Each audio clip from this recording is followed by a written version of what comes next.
بسم الله الرحمن الرحيم.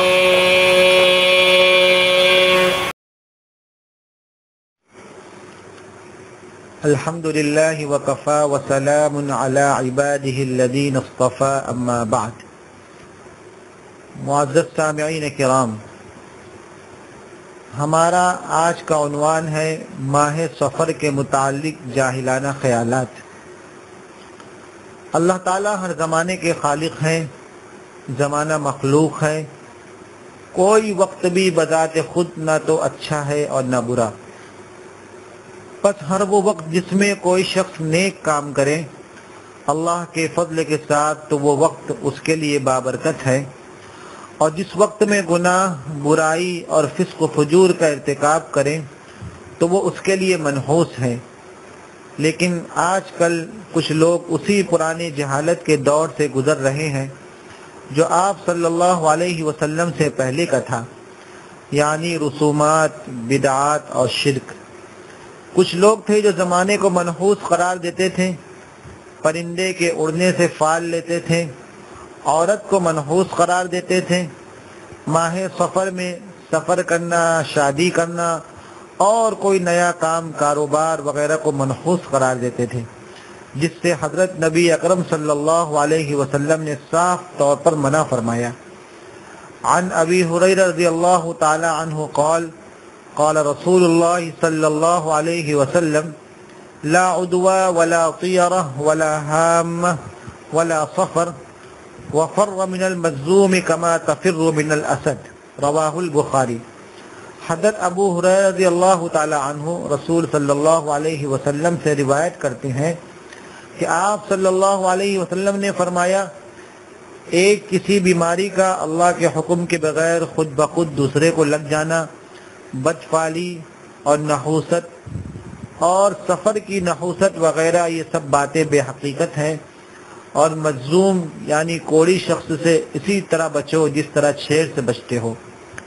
ماہ سفر کو منحوس یا برا سمجھنے کا لازمی نتیجہ یہ ہے، کوئی زمانہ بذات خود برا یا منحوس ہے، یعنی ماہ سفر کی طرف نحوست کی نسبت کرنا اور زمانے کی طرف نسبت کرنا ہے، یہ عقیدہ تو کفار و مشرکین مکہ کا تھا۔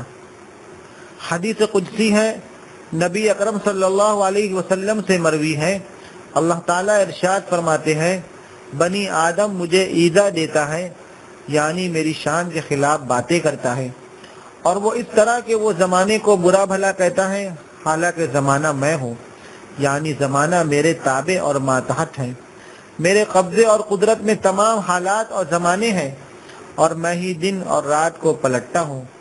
بعض لوگوں کا خیال ہوتا ہے کہ ہم تو بڑے اچھے ہیں لیکن فلاں منحوس ہے، فلاں کے اندر برائی ہے۔ جیسا کہ ایک کالے حبشی کو راستے میں پڑا ہوا ایک آئینہ ملا، اس نے اٹھایا اور آئینے میں اپنا چہرہ دیکھا، جب نظر آیا کہ موٹا اور چپکا ہوا ناک، باریک آنکھیں، گھنگریالے بال، موٹے ہونٹ، گندے اور لمبے لمبے دانت، غصے سے شیشے کو زور سے پتھر پر پھینک مارا اور توڑ دیا۔ کہنے لگا، اتنا بدصورت تھا، اسی لیے تجھے یہاں پر پھینکا ہوا تھا۔ اپنی بدصورتی کو بھی اس کی طرف منسوب کیا۔ حضرت مفتی رشید احمد بنیادی رحمۃ اللہ علیہ ایک وعظ میں ارشاد فرماتے ہیں کہ کوئٹہ میں ایک دفعہ زلزلہ آیا، بہت بڑی تباہی ہوئی، عمارتیں گر گئی، مارکیٹیں ویران ہو گئی، پلازے زمین بوس ہو گئے۔ زلزلے کی تباہی کو لوگ ایک عبرت کے لیے دیکھنے جاتے تھے۔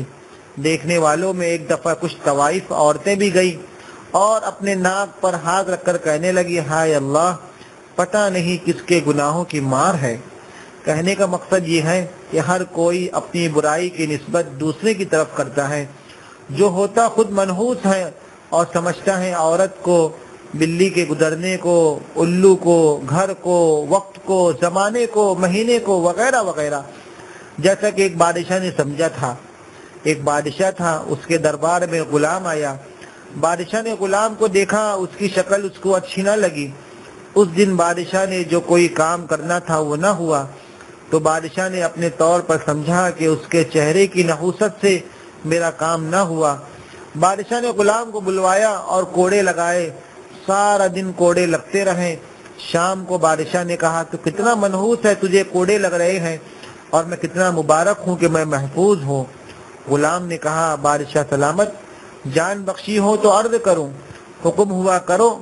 غلام نے کہا جناب آج صبح میں نے آپ کا چہرہ دیکھا، آپ نے میرا مجھے آپ کا چہرہ دیکھنے کی وجہ سے کوڑے لگے اور آپ مجھے دیکھنے کی وجہ سے سارا دن محفوظ رہے۔ اب بتاؤ مبارک میں ہوں یا آپ؟ منحوس آپ ہیں یا میں؟ بادشاہ کو سمجھ آئی، پھر اس کو انعام دیا، اکرام کیا، آزاد کیا۔ ہر ماہ مبارک ہے، ہر مہینہ افضل ہے، ہر وہ گھڑی بہتر ہے جس میں نیکی ہو، ہر وہ لمحہ منحوس ہے جس میں گناہ، فسق و برائی ہو، اللہ جل شانہ کی نافرمانی ہو۔ ماہ سفر میں شادی کرنا، کاروبار کرنا یا اور کوئی کام کرنا جائز ہے، اس کو منحوس سمجھنا یا بری فعل لینا زمانہ جاہلیت کی رسومات میں سے ہے، اس سے بچنا ضروری بلکہ بہت ضروری ہے۔